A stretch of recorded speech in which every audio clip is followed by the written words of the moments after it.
All right, Chris. What are we seeing here? Another team's coming in. What's going on? Yeah, you're going to see the Washington Commanders today and then the first preseason game of the year on Friday.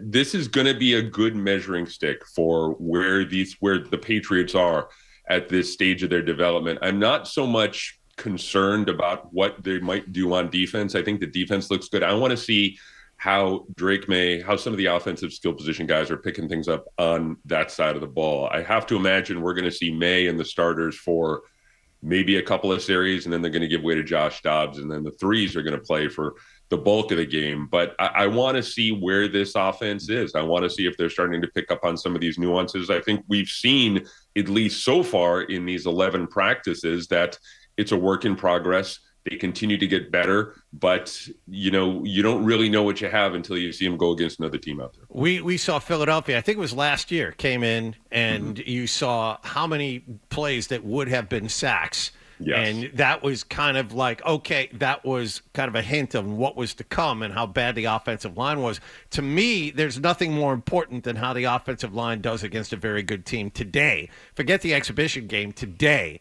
To get an idea of how much Drake May is going to have to run for his life during the season.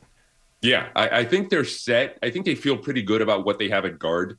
Wilson, the rookie, I think has done really, really well. When you feel like you know what you have there with him at the other position, I think there's still questions at this point in the summer at the right tackle spot. I think it's going to be Morgan Moses to start the season. You want to see him hold up for 17 games, and you want to see him play a little bit maybe in the preseason just to see where he's at physically.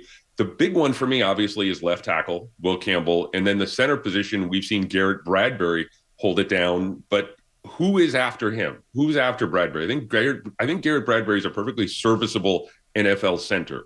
Now, if he goes down or if he can't, hold up over 17 games, there's going to be a problem there. But yeah, I'm right there with you, John. I think that when you look at this team, like I said before, you want to see what they're doing on the offensive side of the ball and where they are when it comes to picking up Josh McDaniel stuff. But you also want to see the state of that offensive line. We all know a great offensive line can make a bad quarterback good and a good quarterback great. The only thing I can tell you now for sure about this offensive line, it's going to be better than it was last year. Yeah, and that seems to be the consensus that it will at least be functional. Mm-hmm. Yeah, yeah. I think I heard Phil talking with you guys yesterday about that, and that's the really the lowest bar. I wrote the other day that the goals for this offensive line in 2025 are relatively modest, and really for me, it all comes back to creating some sort of stability there. They've had like 5 different offensive line coaches in the last 5 years.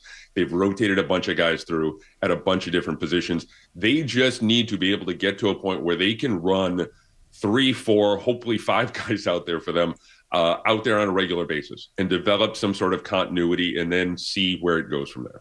Do you think we'll be able to get a check on the defense too, Chris, in this practice? Because that's the other long-held theory that the defense is going to keep them in games while this offense continues to evolve. So, how much do you think we'll be able to tell about the defense in this I joint think practice? the biggest thing, Hardy, that's going to stick out about the defense, and a lot of guys on the front 7 have talked about this.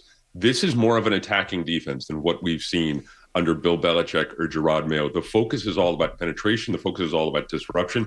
It's all about getting upfield. Milton Williams has talked about that. Christian Barmore has talked about that. So I think that is going to manifest itself today, maybe in, a better pass rush. You couldn't get much worse, like the offensive line last year. You couldn't get much worse when it came to the Patriots pass rush, last in the league in sacks, and they still had 9 in one game against Chicago. But really, you want to see something from that front 7. You want to see an active front 7 today, whether it's that first line, Milton Williams, Christian Barmore, Keon White, that second group, Robert Spillane. You want to see them start to get after it. I think we're going to see that today. We're going to see that on Friday in the first preseason game. And I think really across the league, people's eyes are going to be opened to the fact that this is a far different defense in scheme, attitude, and approach than it was for the last several years. Okay, they're missing their corners though, and I take it their corners aren't going to play this week. Yeah. Will that affect how successful they are doing that? Should we take all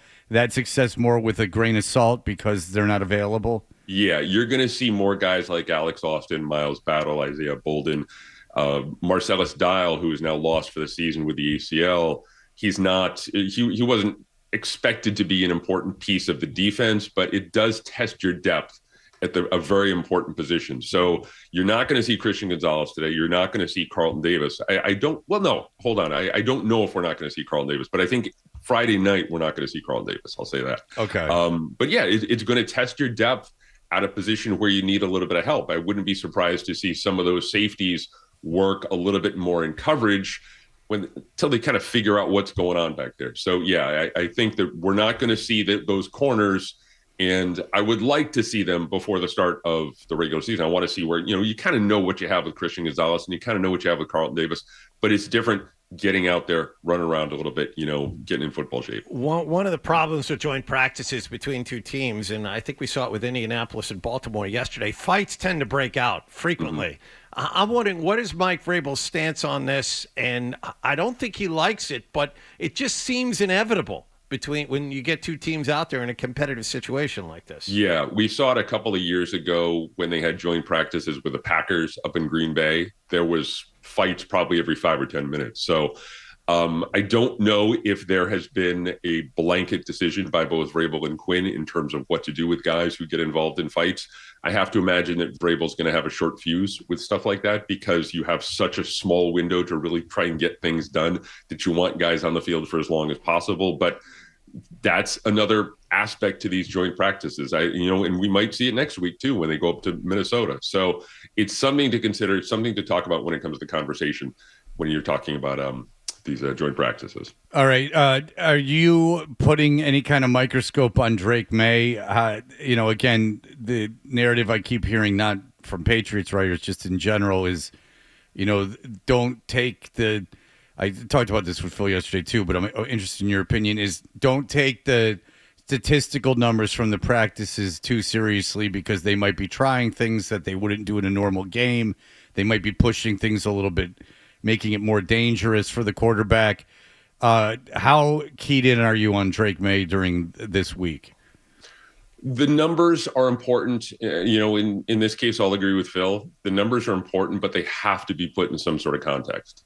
Whether you're talking about, look, he was 4 for 6 during third down work or 6 for 8 in red zone, or, you need to be able to explain those numbers. I think I would extend that though, Fred, to, and I wrote about this the other day, the one-on-ones that we watch in the corner of the field. The guys talk about, that's not a zero-sum game. We talk about, Milton Williams winning his rep against, Justin Wilson, for example. We talk about Will Campbell winning a rep against Keanu White. Well, in a lot of cases, those guys are working on moves. Those guys are working on things that they wouldn't necessarily use in a lot of circumstances, but they're saying, okay, well, let's give this a try here. So I think, like any stat, you need to be able to put it in context. You need to be able to put it in some sort of context. These were the numbers when the Patriots were trying this. These were the numbers when Drake Maye was forced into a third and long situation. So as long as you have that, I think there's value in those numbers. If you do not have any sort of context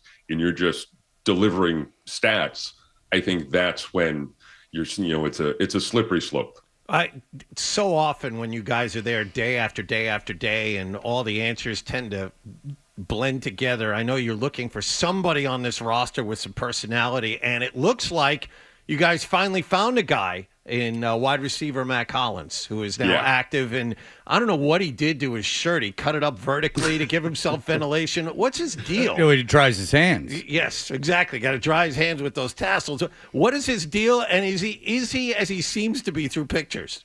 Yeah, he's an interesting dude. I did a long piece on him when they first signed him back in March, and I talked to some guys back at North Carolina. He was the last guy to get a scholarship. He was a walk-on, and then he made the team as a walk-on. Then he got a scholarship, and then he became really important to what they needed to do.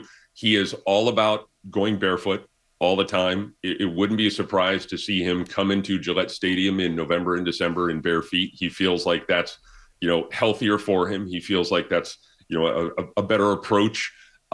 He favors wearing, I think there's a shot from last year, coming to a game dressed as Fred Flintstone, coming to a game dressed as Animal from the Muppets. Oh, so he's annoying. But he's a great quote, Fred. Yeah, he tries He's a too great hard. quote. There are a though. couple of guys, honestly, man, there's a couple of guys on this team who are like that this year. Braden Swinson, the rookie out of LSU, is also a funny guy. There's a couple of guys who have the potential to be good quotes. Matt Collins is a really interesting dude, though.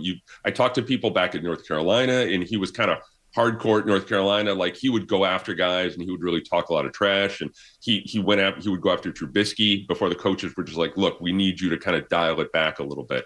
But he's going to be a really good piece of the offensive puzzle for them, but he's also going to play a lot of special teams. He loved playing special teams. Go back and you can call it up on YouTube. A lot of his hits, a lot of his work has done a lot of his best work, I'll say that, has been done on special teams. Then the other thing too, he does have the background with McDaniels. They were in Las Vegas together, so he, maybe more than a lot of newcomers, knows what's expected of him in that offense. But yeah, he's an interesting dude. All right. Well, Christopher Price, have fun as the bullets start flying for real out there, and enjoy yourself. And thanks so much, as always, for taking the time. Great job, as always. Take care, guys. Talk soon. For all the latest from the Sports Hub, download the app at 985thesportshub.com.